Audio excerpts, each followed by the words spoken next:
আমরা বহুত দিন নামাজ পড়েছি, নামাজে আমরা 5 ওয়াক্ত নামাজে কোরআন তেলাওয়াত করি, তারাবির নামাজে কোরআন তেলাওয়াত করি। আমাকে একটু বলেন তো সততার সাথে কয়দিন আপনার চোখ দিয়ে পানি পড়েছে? বলেন 10 দিন কান্নাকাটি করেছেন কারা কারা? একদিন, অন্তত একদিন কোরআন শুনে কান্নাকাটি করেছেন কারা কারা? আলহামদুলিল্লাহ, হাত নামান। দেখেন আমরা কোরআন পড়েও কেন চোখ দিয়ে পানি বের হয় না?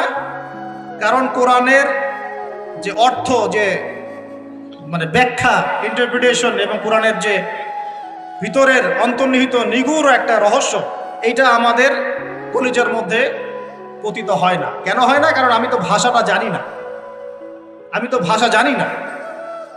আপনার সন্তান বা বাবা মা অসুস্থ, মনে করেন, কথার কথা আল্লাহ না করুক, তো এখন আপনি অজু করে 2 রাকাত নামাজ পড়ে আল্লাহর কাছে দোয়া করছেন যে আল্লাহ আমার বাবা অসুস্থ, আমার মা অসুস্থ, আমার সন্তান অসুস্থ, আল্লাহ তুমি তাকে শেফায়ে কামেলা দান করো, বলে আমিন।